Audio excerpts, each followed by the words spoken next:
Buenas tardes, bienvenidos al canal. Ya sabéis, como siempre os digo, que es un placer, un gusto y un honor teneros detrás de la pantalla. La verdad es que nunca se me acabarán las palabras para agradeceros todo ese apoyo que le dais a este canal. Y bueno, hoy, como ya estáis viendo en vuestros dispositivos, nos acompaña Luis Romero Santos. Luis es abogado penalista, doctor en Derecho, también es profesor universitario, director de Luis Romero Abogados y también es director de Clínica Legal Penal de Sevilla. Podría extenderme mucho sobre los títulos y méritos de Luis, pero no daríamos para el directo de hoy. Y bueno, yo por mi parte, Luis, quiero agradecerte en primer lugar que estés con nosotros en la tarde de hoy para hablar sobre un caso muy polémico, pero desde el punto de vista jurídico-legal muy interesante. Luis, bienvenido al canal. Hola, buenas tardes, Miguel, y buenas tardes a todos. Muchísimas gracias por haberme invitado en este foro tuyo, que cada vez tiene más seguidores. Bueno, mucho mérito de eso es los invitados buenos que traemos, los ilustres invitados que traemos, porque la verdad es que desde que anunciábamos que venías hoy ha sido un revuelo muy grande. Muchas personas querían venir a informarse sobre lo que ha sido el caso de Dani Alves desde un punto de vista Sí. informado, profesional.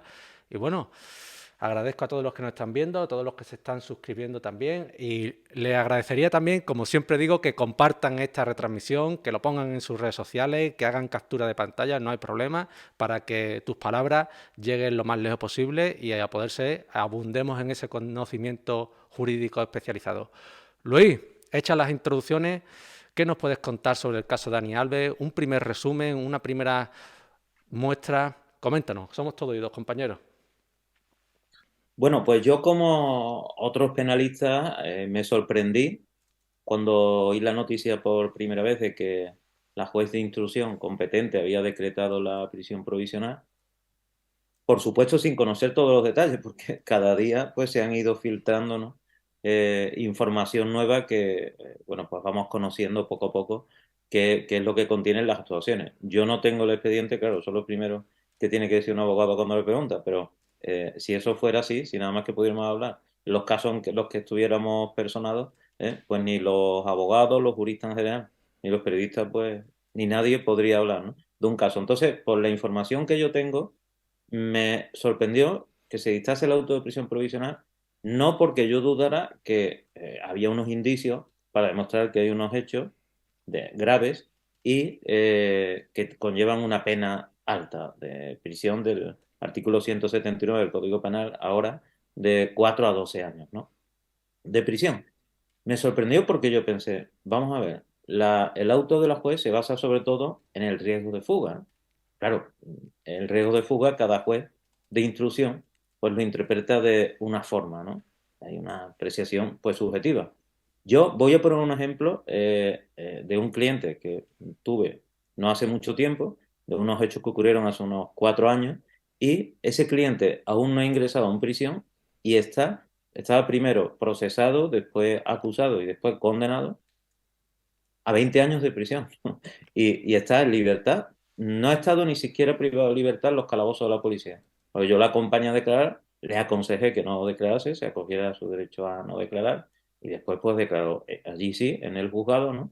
Con la debida preparación previa y con una fianza de 3.000 euros está en libertad. Y es cierto que no vive en el extranjero, no es extranjero, es español, vive en una ciudad española, pero lo que se le impuso y sigue cumpliendo es la presentación a pujas cada 15 días. Entonces, a mí me sorprendió porque como el auto se basa sobre todo, pues, aparte de la gravedad de los hechos y la gravedad de la pena que se impondría en su día si hay una sentencia condenatoria, ¿no? En el riesgo de fuga, yo en algunos vídeos, ¿no? Que seguramente tú has visto, Miguel, o habéis visto muchos de los compañeros que me estáis siguiendo ahora, en TikTok, digo varias cosas, ¿no? Pero una de las que digo es, vamos a ver, en primer lugar, hay que tener en cuenta la situación personal, el entorno familiar, económico, de la persona sobre la que se puede acordar o no la prisión provisional. Eso es muy importante, ¿no? Independientemente de los indicios que haya, ¿no? Para esos hechos graves que se han denunciado y por lo que está ya siendo investigado. Entonces, si él no tiene antecedentes, que entiendo que no, porque si no, pues lo hubiéramos sabido, ¿no? Si no tiene antecedentes ni en España, ni en su país, ni en otro país, ¿no? En segundo lugar, tiene una profesión, ¿no? Muy conocida, ¿no? Como deportista. tiene, por supuesto, en este caso, pues una situación económica holgada. Tiene su familia, ¿eh? Y el que esté jugando ahora en México, un equipo en México, que acaba, según he oído, de rescindir el contrato, y el que sea nacional brasileño, yo entiendo que eso no debe discriminar a ningún ciudadano. Y no lo digo solamente en el caso de Dani Alves. Eh, Respecto a lo que se dice el auto, según se ha filtrado, no sé si lo dice así exactamente o no, pero han dicho los medios, de que no hay en vigor un tratado de extradición entre Brasil y España, no es cierto porque sí está en vigor. Lo único que ocurre, claro, es que la constitución brasileña pues prohíbe que los nacionales, es decir, los ciudadanos que tengan nacionalidad brasileña, pues sean extraditados a otro país, ¿no? Pero bueno, como se había dicho que no existía tratado, sí existe, está en vigor, pero con esa, desde luego, circunstancia que es determinante. Pero vamos a ver, tiene que haber, entiendo yo, ¿no? Para que un juez acuerde prisión provisional y entienda que hay riesgo de fuga, algo más que el que en el país del que es nacional esa persona investigada, pues se vaya a permitir extraditar o no extraditar a un nacional, ¿no? ¿Por qué? Porque si él ha tenido, vamos a decir, esa mala suerte de esas circunstancias, ello no debe de privarle de libertad, ¿no? Por el derecho fundamental a la libertad y, por supuesto, el derecho a la presunción de inocencia, porque él sigue negando que haya agredido sexualmente a esta chica. Entrando ya en las distintas versiones que se han dado, que es cierto y habría que ver pues si hubiera sido conveniente que no declarase en la policía, en los Mossos, que no declarase en el juzgado si estaba acordado el secreto de las actuaciones, porque entonces pues ya la fiscal desde luego pues tenía más información, ¿no? Que él y por supuesto la abogada de la acusación en particular por lo que le hubiese dicho en este caso defendida, ¿no? La presunta víctima. Pero independientemente de eso, hombre, es importante también tener en cuenta la otra circunstancia para entender que no hay riesgo de fuga. Se dice, no, es que no ha venido a España a declarar voluntariamente ante los mozos. Es que ha venido porque falleció su suegra, creo que fue en Tenerife el entierro, ¿no? Y después vino para... No, que yo sepa, ha ido a Barcelona porque había unas conversaciones previas entre su abogada y los mozos, y entonces se le requirió, se le aconsejó a su abogada que viniese cuanto antes, y él fue voluntariamente. Ya después fue detenido, pero fue detenido allí, ¿no? Entiendo, la comisaría de los Mossos. Bueno, teniendo en cuenta todas esas circunstancias, yo lo que he criticado, ¿no? En algunas intervenciones mías, como he dicho en vídeos, en TikTok y en otras redes que he publicado, es que por esas circunstancias, ¿no? De Dani Alves, de ser brasileño, tener nacionalidad brasileña y estar, o estaba hasta hace poco jugando en un equipo de México, pero ese día todavía no se le había rescindido el contrato. Yo entiendo que por eso a una persona que no tiene antecedentes, que tiene domicilio conocido, por supuesto, en el país donde vivía, en México, en España entiendo que también tiene algún inmueble, se le podría haber impuesto otras medidas menos lesivas, como hubiera sido, pues, el que se le hubiera retirado, en este caso, el pasaporte para que no pudiera viajar, incluso si hace falta, pues, el DNI o que se le prohibiera salir de España. En segundo lugar, que se presentara a diario en el juzgado, que se le impusiera una fianza, pero con la presentación a hasta a diario, yo, aunque se ha comentado por ahí, creo que fue un argumento de la abogada, con todo el respeto, ¿no? De la acusación particular, que con el dinero que tiene, pues que podía coger un jet. Bueno, yo entiendo que los que viajan en un jet privado también, por supuesto, pues tienen que hacerlo a través de los aeropuertos y unos controles, ¿no? Pero bueno, ya entiendo yo que se encargaría, ¿no? Pues los mozos o la policía de tener cierta vigilancia para que eso no ocurriera. Yo entiendo que al no haber reconocido él, y he puesto ante un ejemplo incluso de un caso de asesinato donde yo llevo la defensa, que está en libertad, ¿no? Eh, por muy grave que sean los hechos, pues como se descarta desde luego el riesgo de destrucción de pruebas y también el que hubiera una reiteración delictiva y sobre todo respecto a la víctima, pues yo creo que fundamentalmente por el derecho a la libertad, el derecho a la presunción de inocencia, pero por supuesto también porque la prisión provisional, ¿no? Es una pena anticipada y debe ser una medida excepcional. Entiendo que aunque esté fundamentado el auto, yo creo que, bueno, bien su abogada actual o en colaboración con el nuevo abogado, nuevo compañero penalista que he oído que lo va a defender, ¿no? Entiendo que es el señor Martel, ¿no? o bien el señor Maltés nada más, creo que tiene buenos argumentos para un recurso de apelación ante la audiencia provincial. Bueno, pues me ha parecido interesante, ¿no? Sino interesantísimo esa postura porque, bueno, en los medios pues ya se le está dando casi por culpable y cómo se le va a dejar libertad. Mire usted, que las garantías procesales penales están para algo y puede que existan otras medidas menos lesivas para una persona que la prisión provisional, ¿no? Como tú bien has dicho, la retirada del pasaporte, comparecencia pudasta. A mí me parece muy interesante y también me parece interesante que le augura prosperabilidad posible prosperabilidad a ese recurso, porque claro, ya va a la audiencia, primero de reforma, después de apelación, ya va a la audiencia y puede que veamos pronto a Dani Alves revocada esa prisión provisional, ¿no? Bueno, no sé si se ha presentado recurso de reforma, subsidiario de apelación, o primero el de reforma y después de apelación. Yo, vamos, si hubiera estado en el lugar de su abogado defensor, desde luego hubiera presentado el recurso de apelación directamente para que se demorara lo mínimo posible, ¿no? Ese trámite, ¿no? También hay que tener en cuenta una cosa que no he dicho antes, ¿no? Pero sí lo he dicho en alguna de mis intervenciones en las redes, y es que, claro, cuando opinan en general los ciudadanos, porque tienen menos conocimiento o incluso algunos juristas que no están especializados en penal, en el día a día, se dice, bueno, pero es que con los indicios que hay es que ya está condenado, usted se enfrenta a penas de prisión de 4 a 12 años, por lo menos a 7, 8 años. Pero yo digo, vamos a ver, se pueden dar varias circunstancias, ¿no? Supongamos que dentro de 2 años, de 3 o de 1 y medio, en el juicio, pues la víctima, presunta víctima, se retracta y dice, mire, yo en realidad es que no estoy segura, yo no sé si, bueno, lo consentí o al menos di la impresión de que yo consentí tener esa relación sexual con él ve, yo llevaba con él ya pues 2 horas, 3 horas, en fin, yo, claro, vi el cuarto de baño, bueno, yo había bebido, él también habría bebido y vamos a suponer que se retracta y ella dice, pues no quiero que se condene a una persona inocente o al menos yo tengo duda de que efectivamente me agrediera sexualmente, ¿no? Bueno, pues entonces si Dani Alves está 1 año en prisión, o 2 o 6 meses, pues eso sería desde luego una injusticia, porque eso nunca se va a poder recuperar, al menos con las indemnizaciones paupérrimas, ¿no? que se conceden normalmente en nuestros tribunales por día de que se pasa en una prisión provisional cuando después hay una solución o un sobreseimiento de archivo. En segundo lugar, tengamos en cuenta las eximentes, aunque sean incompletas, y atenuantes que puedan concurrir. Entonces, pueden bajar la pena, incluso a lo mejor hasta el grado de que no tenga que cumplir, que no haya cumplimiento efectivo de la prisión. Y según he oído, había bebido mucho esa noche el señor Alves, pero además creo que están buscando testigos, en fin, cualquier medio de probar, que en este caso sería la prueba testifical. Yo lo he hecho en algunas de las defensas, ¿no?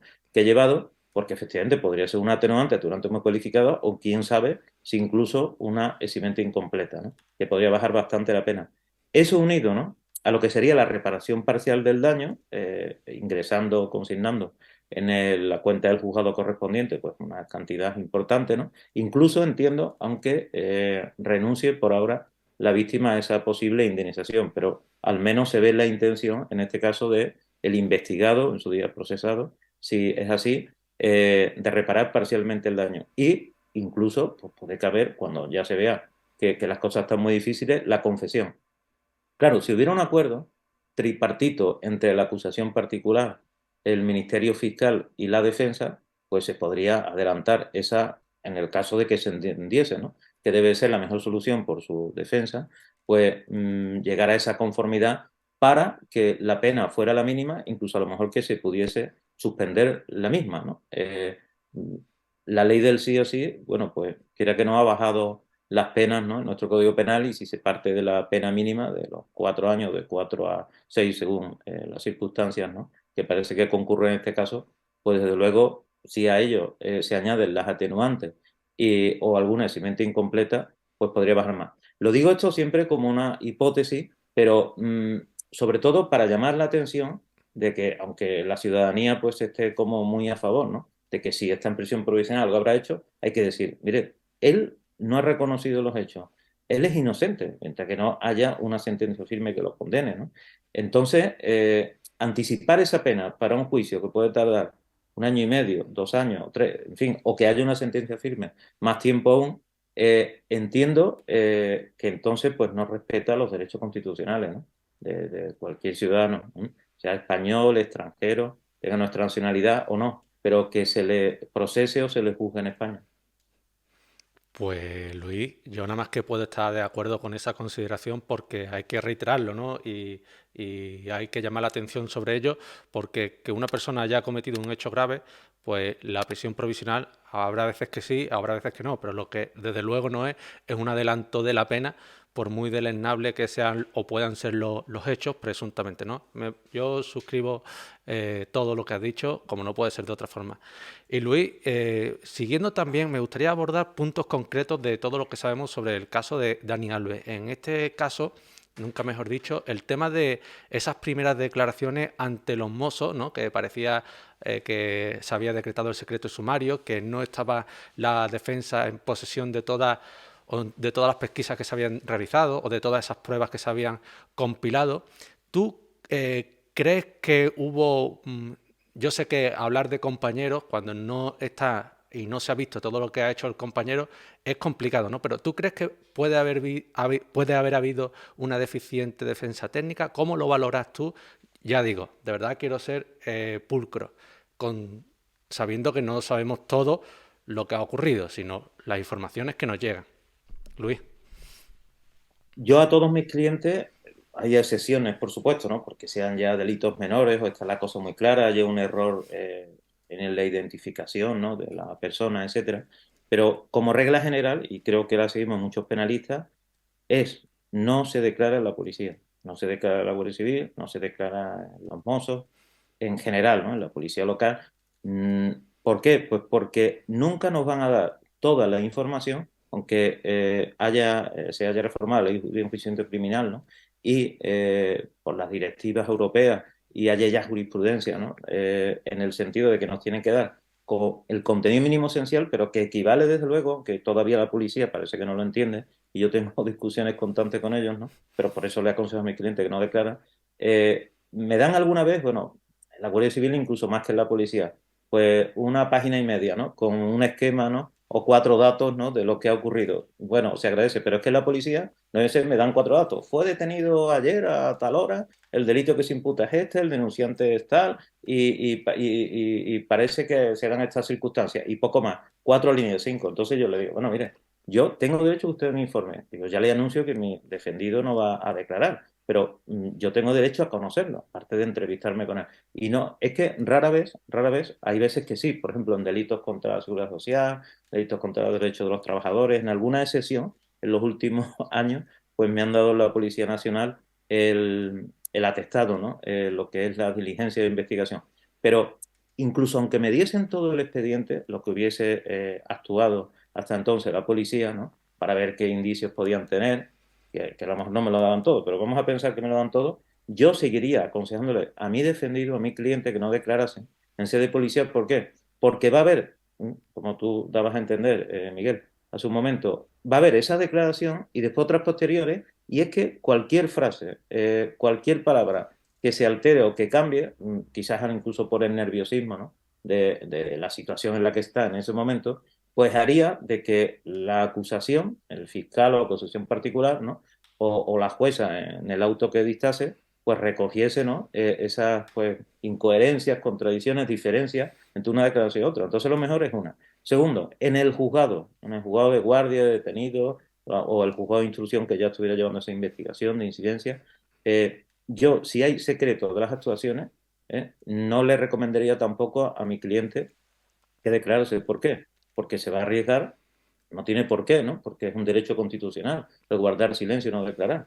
Pero yo le recomendaría, aunque se arriesgase una prisión provisional en su caso, de 15 días, un mes y medio, hasta que levantase ese secreto de las actuaciones y ya conocidos pues todos los indicios que puede haber en su contra y todas las circunstancias, pues estuviese debidamente preparado para declarar, ¿no? Yo, viendo todas las actuaciones, ¿no? Y parece que yo me estoy posicionando al lado de Dani Alves. Yo últimamente casi llevo los mismos números, ¿no? De expedientes de acusaciones, como acusación particular, algunas veces popular, como abogado penalista que defensas, ¿no? Pero bueno, en general en este caso, pues si yo me posiciono como defensa, ¿no? Yo veo algunas cosas, bueno, pues raras, ¿no? Yo no sé si los mozos, pues, vamos a decirlo así, han jugado limpio, ¿no?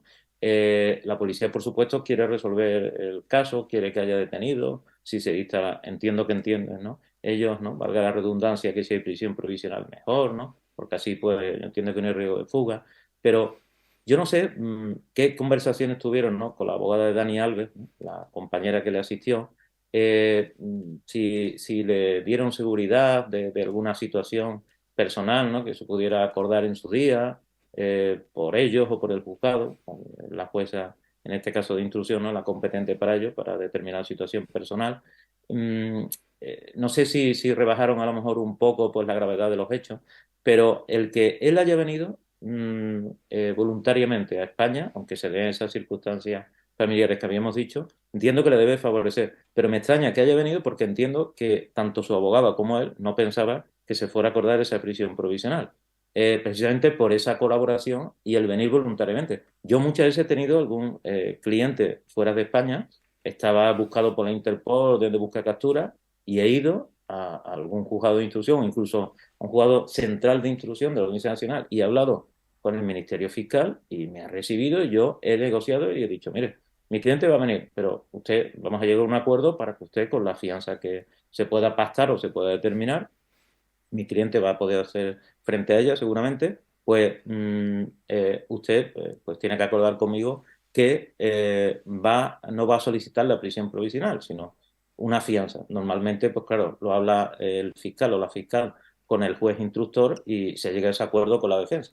Son unos acuerdos que, bueno, no se suelen recoger por escrito, pero en mi caso, desde luego, siempre se han respetado. Y he tenido casos graves en los que eso se ha pactado así y viene. Yo, desde luego, hablar con la policía, no con el juez instructor, y decir, bueno, voy a tener aquí a mi cliente sin saber lo que ha ocurrido, también habría que tener en cuenta, por supuesto, ahí qué es lo que Dani Alves le contó a su abogado o no, qué es lo que le reconoció o no. Y por eso digo que yo, bueno, pues en este caso respeto la posición de la compañera, de nuestra compañera abogada defensora, que le acompaña en el juzgado de guardia y los mozos, puesto que no sé tampoco pues lo que ella sabía o no sabía. Pues Luis, te agradezco mucho esas explicaciones y sobre todo esas explicaciones sobre lo que muchas veces ocurre en los procedimientos penales cuando se están en fase de instrucción, porque a los que no estamos tan duchos en esta materia nos alumbra mucho sobre los acuerdos con la Fiscalía, con el juez instructor, nos alumbra mucho y yo creo que está siendo un directo muy intenso en cuanto a conocimiento práctico sobre el procedimiento de instrucción penal. Me interesa muchísimo, yo lo que también se puede decir en contra de la abogada, de la compañera, que a mí nunca me gusta hablar mal, pero todos sabemos que los clientes algunas veces pues no son muy tendentes a contar toda la verdad y demás, y uno siempre tiene que obrar ad cautelam, ¿no? También, ¿no?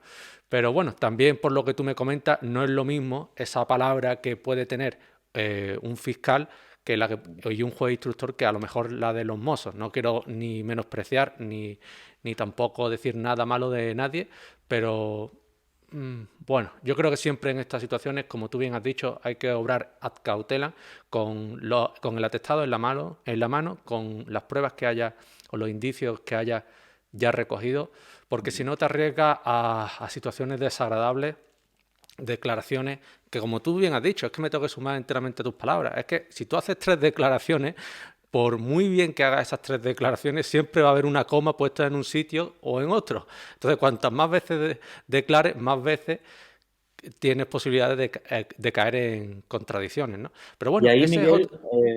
precisamente apoyando lo que tú dices, en primer lugar, el que declarase en los mozos y después en el juzgado de instrucción, pues no era muy recomendable, ¿no?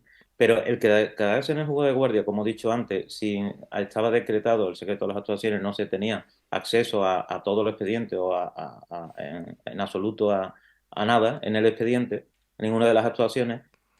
Hay otra cuestión también que, vamos, hubiera aconsejado a mi defendido, desde luego, en esas circunstancias, pues no declarar, ¿no?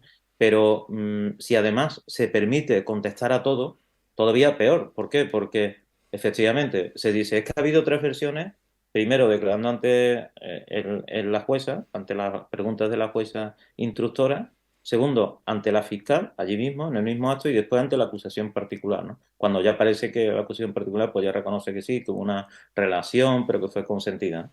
Entonces, vamos a ver.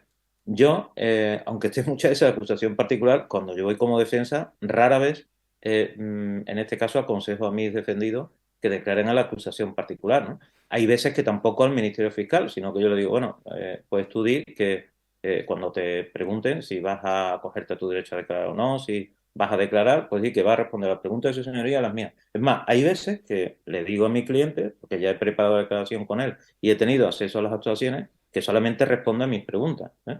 Pero bueno, es cierto que siempre se tiene el temor, ¿no? En la comparecencia del 505, que si es el juez, ¿no? Pues quien va en este caso a dictar el auto de libertad provisional o de prisión, eludible o no, bajo fianza, otras condiciones, pues si se declara, por lo menos ante el juez de instrucción, pues eso a lo mejor puede favorecer. Pero ya digo, depende de todas las circunstancias, ¿no? Igual que ante el Ministerio Fiscal.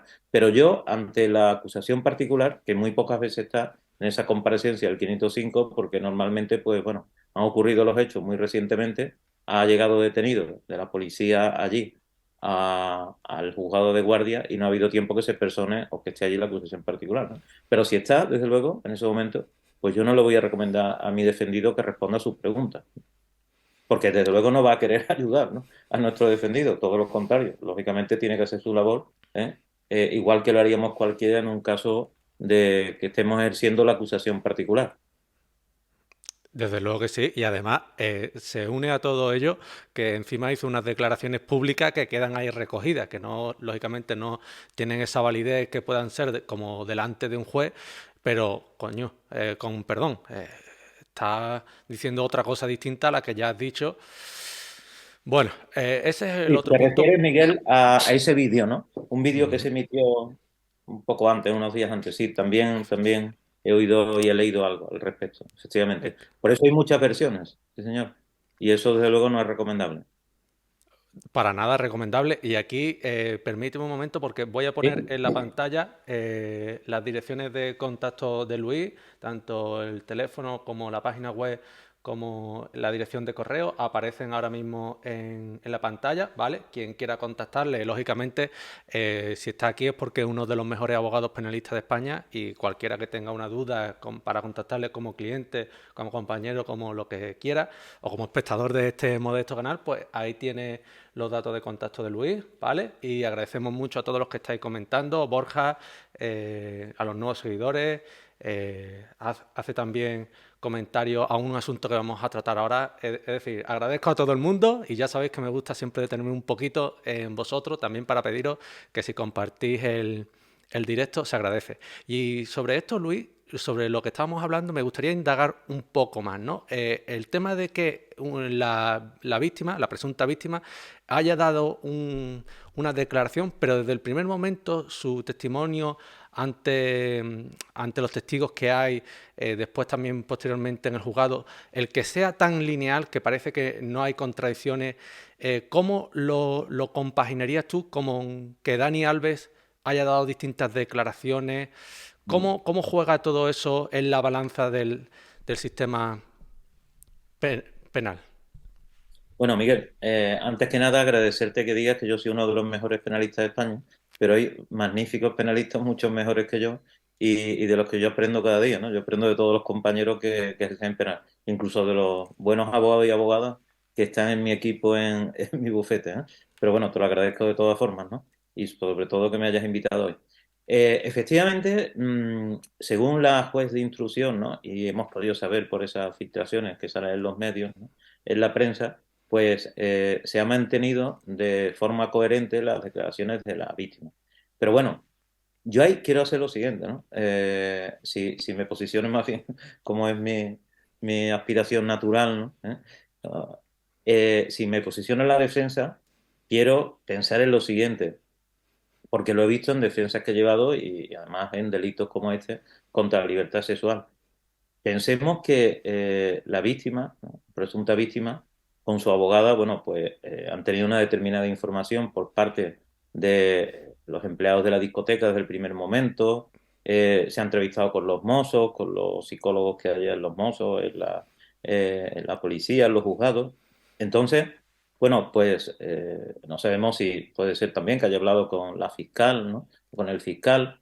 Entonces, pues puede tener una información, incluso yo he visto que muchas veces, en casos que he llevado, la policía, porque digo, es que es imposible que recuerde unos datos tan exactos que a lo mejor incluso han ocurrido meses o años antes, ¿no? La víctima. Entonces, yo, bueno, he podido comprobar o he deducido que la policía, pues bueno, ayuda algunas veces a esas víctimas o presuntas víctimas para su declaración para que no incurran en esas contradicciones porque ellos saben o su propio abogado, ¿no? De la acusación particular, que pueda prepararle para que efectivamente, pues, si ella, la víctima, pues no se contradice, no hay incoherencia y coinciden todas sus declaraciones, además con los indicios probatorios que se van obteniendo, pues entonces, si eso se pone en contraste con que sí haya varias versiones por parte de Dani Alves, desde luego eso pues le perjudica a Dani Alves. Pero yo sí quiero decir en ese punto, Miguel, en este punto,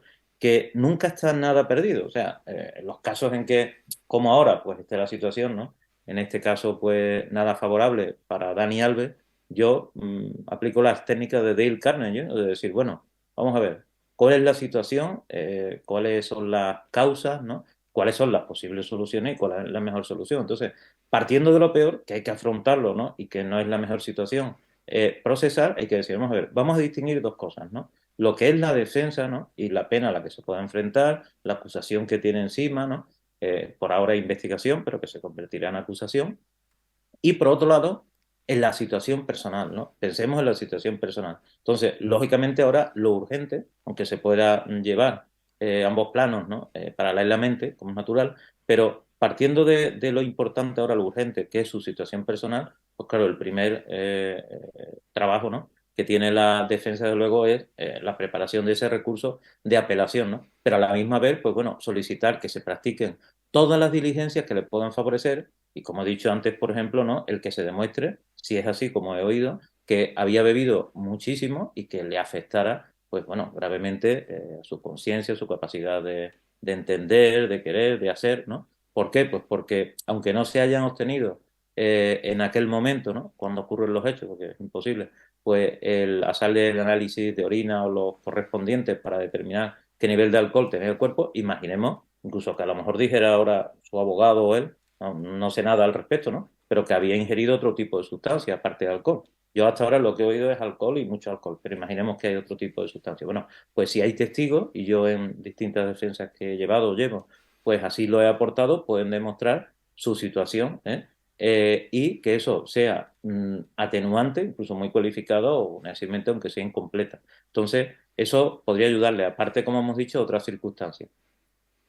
Nunca está todo perdido, sino al contrario, si la situación ahora está mal, pues siempre partiendo de esa base, pues desde luego se puede mejorar con, bueno, pues todas las estrategias de defensa que sean posibles y que desde luego en nuestro ordenamiento jurídico, en nuestro proceso penal, pues nos permite, pues nuestra ley de enjuiciamiento criminal, la Constitución y desde luego, por supuesto, pues la jurisprudencia consolidada, ¿no?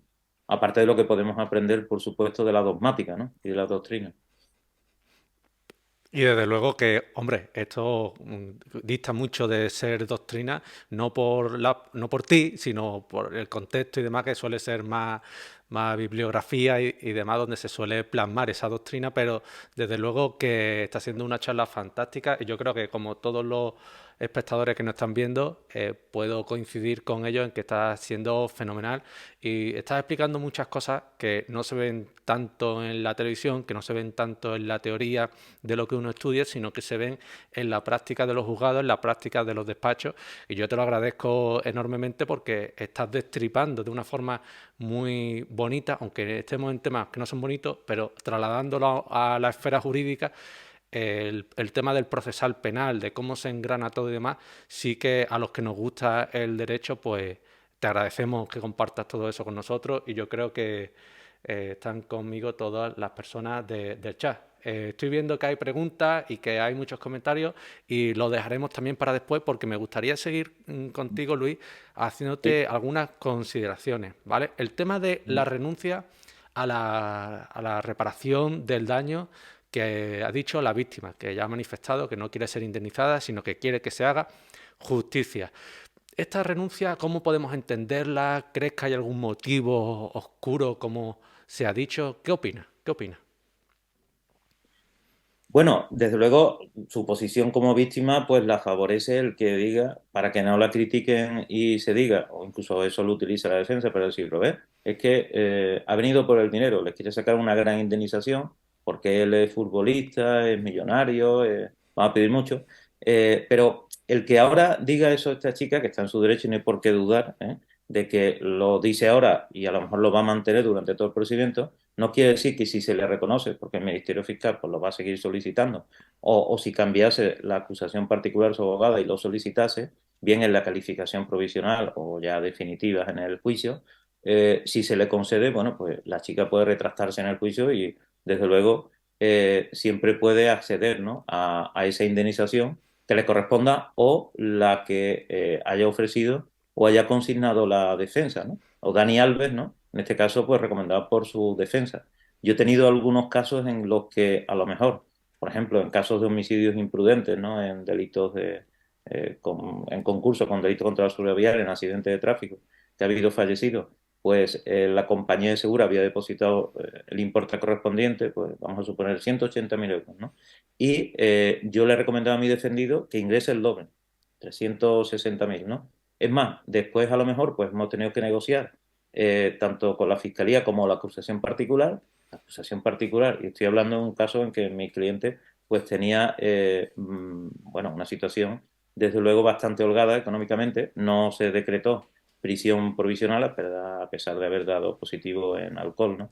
Y también, bueno, pues haberse, en este caso, haberse investigado por conducción temeraria, un concurso con ese homicidio imprudente, donde falleció una chica de 19 años, y a mí me pedía 1.000.000 de euros la acusación particular, pero claro, sabía que mi cliente tenía los medios necesarios para poderlo pagar, ¿no? Sin ninguna dificultad. Entonces, bueno, al final llegamos a un acuerdo y se pagaron en total, pues, como 500.000 de euros. Yo le dije a mi defendido, vamos a ir a juicio, que tengo una atenuante muy cualificada, tengo dos atenuantes más, dilaciones indebidas, incluso si hace falta, por supuesto, la confesión, reparación del daño también como atenuante muy cualificada, pero a mí, mi cliente, ¿no?, y su representante me dijeron, aunque haya esa posibilidad, pues mi cliente, en este caso, bueno, el representante lo decía, ¿no?, lo que quiere es seguir su carrera profesional. Entonces, bueno, llegamos a un acuerdo, se quedó en una multa, la multa fue muy alta, pero con esa sentencia de conformidad, bueno, él ha seguido y le va muy bien en su carrera deportiva, ¿no? Eso es porque en ese caso, pues la acusación particular sí estaba dispuesta a negociar, aunque solicitaron una cantidad importante. Pero bueno, como te he dicho al principio, Miguel, siempre la víctima, aunque ahora diga que renuncia a el cobro de esa indemnización en concepto de responsabilidad civil, pues posteriormente puede cambiar su postura. Pues muy interesante sobre cómo funciona esa responsabilidad civil en los temas penales. Ya sabemos que no es definitiva, ya ha quedado claro. Y Luis, también me gustaría hacerte una pregunta sobre las conformidades, ¿no? Pactar una conformidad. Yo no sé si en este tipo de procedimientos, porque no he llevado ninguno, suelen darse mucho las conformidades o no. ¿Cómo las ves? ¿Tú las estudiarías por lo menos? ¿Qué piensas? ¿Qué piensas? Porque yo he visto a distintos juristas que directamente han planteado como que, habiendo visto lo que hay, es lo único que le queda a Dani Alves. Entonces, me gustaría saber también tu posición al respecto. ¿Conformidad sí? ¿Cómo?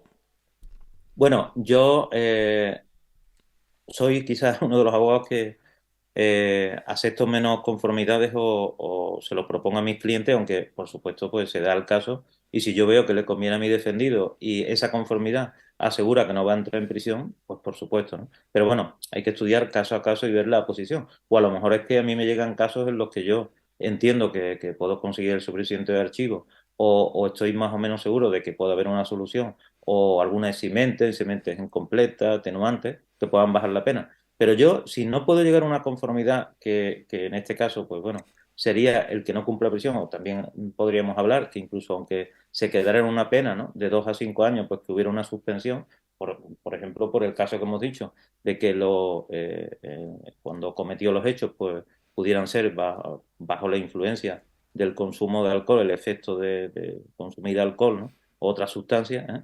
Pero si yo no consiguiese que mi cliente en esa conformidad evitara el ingreso en prisión, pues yo lo que haría sería, continuaría, ¿no?, con mi defensa, mantendría la petición de una sentencia absolutoria y subsidiariamente, bueno, pues pediría otras penas alternativas, contemplando pues circunstancias modificativas de la responsabilidad penal que concurriesen, como he dicho, si mente incompleta, varias atenuantes. Es decir, hay siempre alternativa a esa conformidad, pero desde luego cuando hay una buena conformidad, ¿no?, que sea satisfactoria para las partes y que desde luego la defensa entienda que va a impedir ese riesgo de ingreso en prisión, posteriormente desde luego a esa prisión provisional, ¿no?, si se ha perpetuado y se ha mantenido hasta antes de celebrarse el juicio, pues será mejor.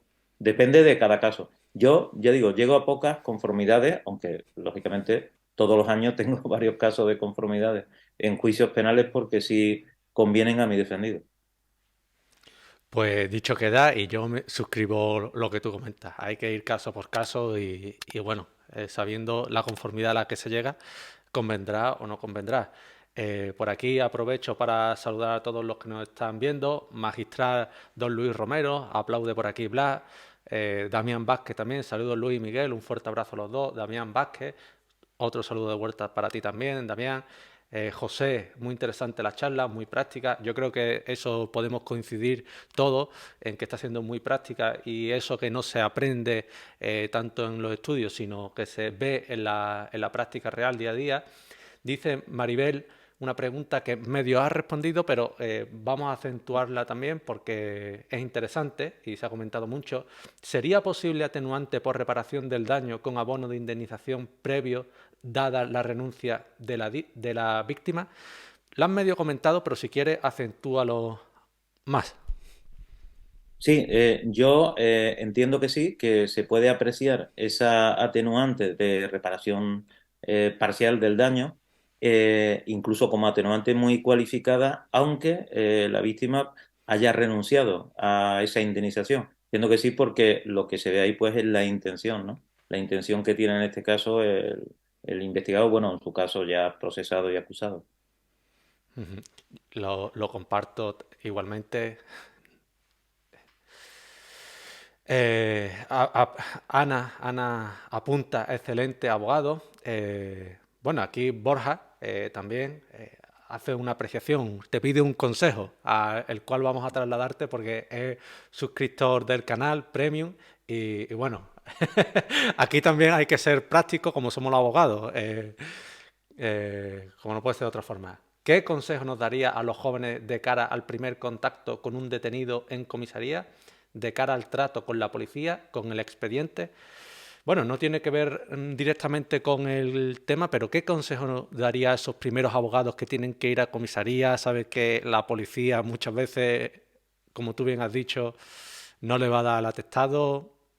¿Qué consejo Bueno, le daría? yo, dicho un poco coloquialmente, al enemigo ni agua. Y lo digo así porque yo, hombre, a los 32 años que llevo ya ejerciendo, hace unos meses, bueno, tuve una situación nada agradable, no voy a decir en qué ciudad, ¿no?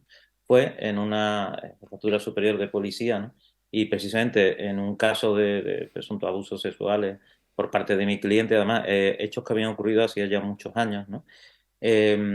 Pues no solamente es que yo aconsejara a mi defendido que no declarase, pero sí me ocurrió una cosa y fue que al pedir yo que se me informase del atestado, bueno, como se dice, todo el expediente, dice, no, no le vamos a dar nada más que esta información. Lo que he dicho antes, 4 o 5 líneas, ¿no? ¿Cuándo se ha producido la detención, la fecha, qué circunstancias, por qué delito, quién es la denunciante y poco más, ¿no? Digo, oiga, mire, hay ya jurisprudencia, pero aparte es que ustedes conocen, ¿no?, que se ha modificado el constitucionamiento criminal. Hombre, que ya nuestra constitución lo reconocía, pero, hombre, y las directivas europeas, por favor, denme más información. No, no, no vamos a tener. Entonces yo dije que se hiciera constar, ¿no?, en la diligencia y ya, bueno, me levantó la voz un policía, se acercó a mí. En ese momento, bueno, pues como yo, por supuesto, vehementemente, ¿no?, pero siempre manteniendo el respeto, ¿no?, ante ese policía, ¿no?, ese inspector y también la policía instructora, ¿no?, que estaba allí en el ordenador tomando nota, ¿no?, pues vi que otro policía se presenta, pero además, todos muy fornidos, muy altos y con las manos así cruzadas. y se pone al lado de este y yo, bueno, ya por educación desde luego me levanté, ¿no? Para estar al mismo nivel que ellos y manteniendo el respeto, pero también la contundencia, pues seguí, ¿no? No sé si es que a ellos les pareció que yo estaba hablando muy alto, ¿no? Pues estaría hablando como ahora, ¿no? Pero eso sí, manteniendo en este caso y defendiendo los derechos constitucionales, ¿no? Y le dije, bueno, que mire, que me podían negar el acceso a ese contenido mínimo esencial, ¿no? De las actuaciones, pero que al menos que recogieran mi protesta, ¿eh? Y entendiendo yo que se estaba vulnerando los derechos de mi defendido, ¿no? Hasta me planteaba a lo mejor pedir el habeas corpus, pero bueno, como habían dicho que en unas horas pues se iba a conducir para el juzgado, eso muchas veces hasta puede retrasar, ¿no? Esa detención. Y bueno, y vino un tercer policía. Entonces, mmm, incluso hubo lo siguiente, yo le estaba hablando de usted, ¿no? A ese policía, ¿no? Que estaba allí, bueno, llevando y dirigiendo la diligencia, y entonces me llegó a decir, y le voy a pedir, por favor, que no mete usted.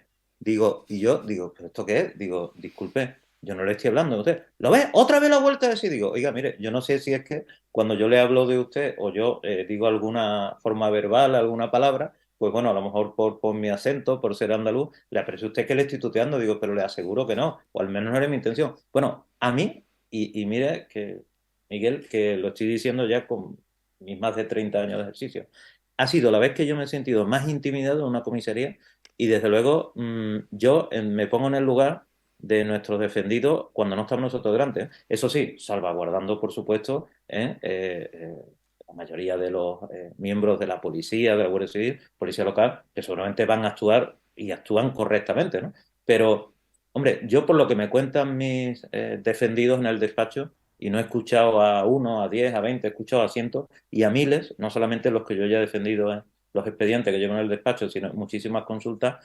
Mmm, yo, en fin, oigo decir, no, es que me han dicho que van a detener a mi hijo menor, o también a mi mujer, como no confiese, o es que me han estado interrogando todo el tiempo. Y digo, ¿cómo? Sin estar tu abogado. Claro, seguramente ahora, si compareciese aquí algún representante de la policía, pues diría, no, hombre, señor Letrado, ¿qué está usted queriendo decir? ¿Qué está queriendo imputar? Que se están vulnerando los derechos fundamentales de las comisarías. Bueno, cualquier abogado penalista que lleve un poco de tiempo ejerciendo sabe que, no siempre, pero sí muchas veces, se interroga sin estar delante el abogado, la persona que está en este caso detenida en la comisaría o que se le llama a declarar. Y eso no se puede hacer. Eso no se puede hacer. Entonces, yo en general, por terminar ya, ¿no? Y como resumen o consejo, lo he hecho siempre ante mis alumnos y por supuesto ante quien me lo pregunta, yo aconsejo no declarar en la policía.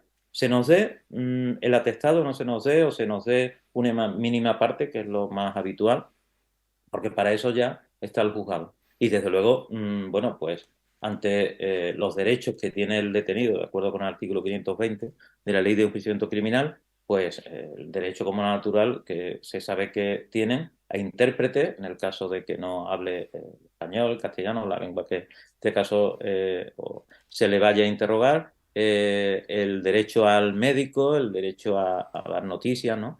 A sus familiares o quien en este caso decida, por supuesto a la libre elección de abogados y, en fin, los derechos, ¿no? Sobre todo el de guardar silencio, responder a las preguntas que tiene nuestro defendido. A mí algunas veces me han dicho, la Guardia Civil y la Policía, cuando se le ha estado dando la lectura de derechos, me han pedido a mí que de lectura de dichos derechos, pues, y yo le he dicho a mi cliente, porque no he podido hablar antes con él, ¿no? No he ido con él a la comisaría, sino que me han llamado su familia y ya estaba él allí, y le he dicho, bueno, le aconsejo a usted no declarar.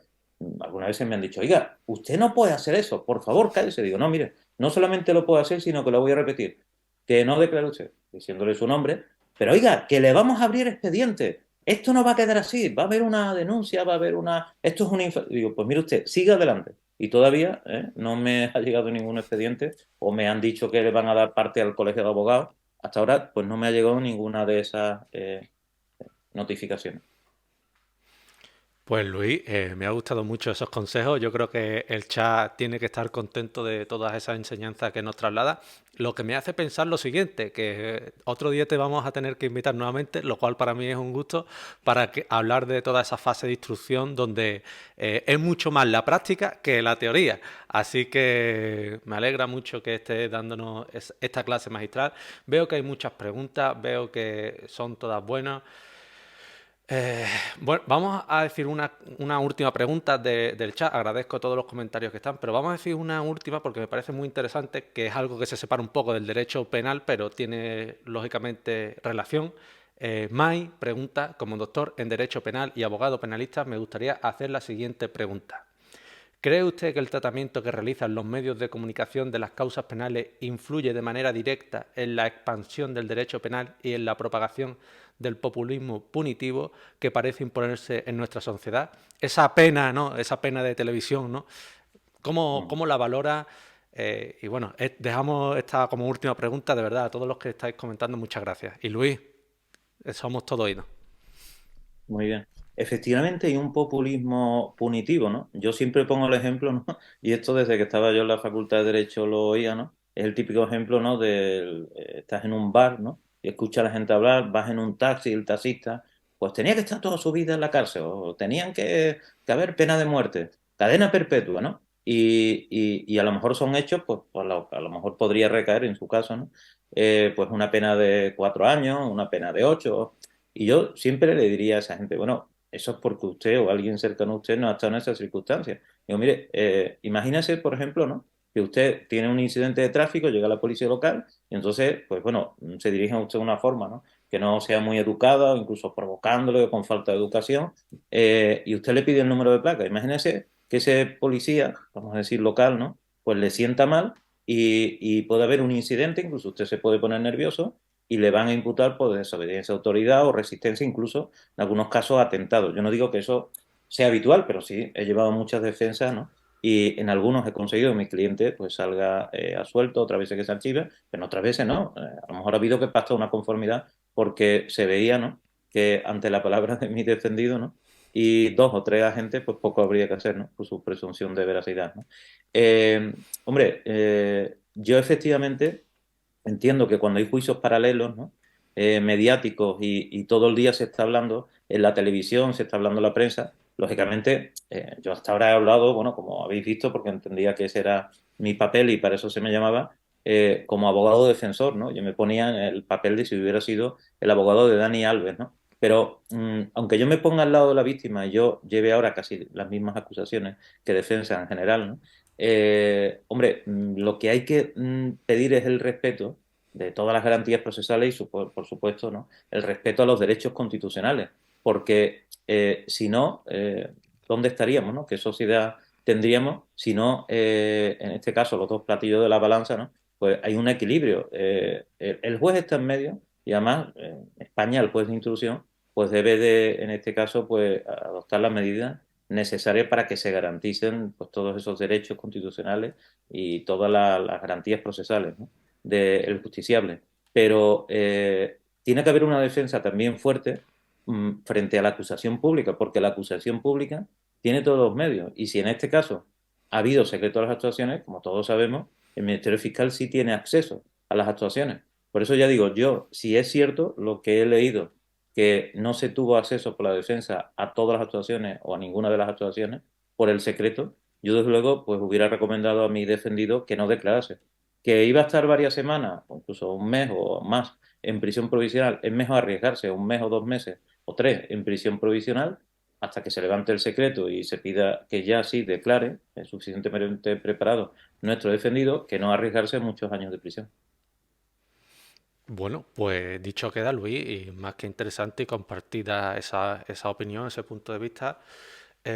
Muchas gracias, te da la compañera que ha hecho la pregunta. Brillante cuestión.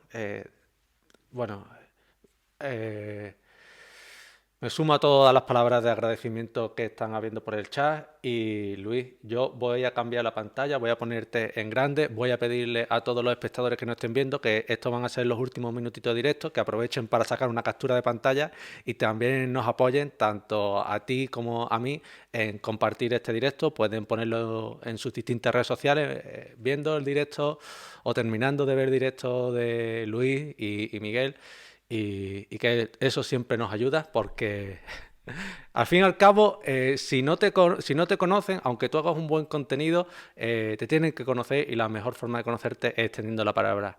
Luis, Para terminar, a mí me gustaría, en primer lugar, agradecerte que nos haya acompañado esta tarde.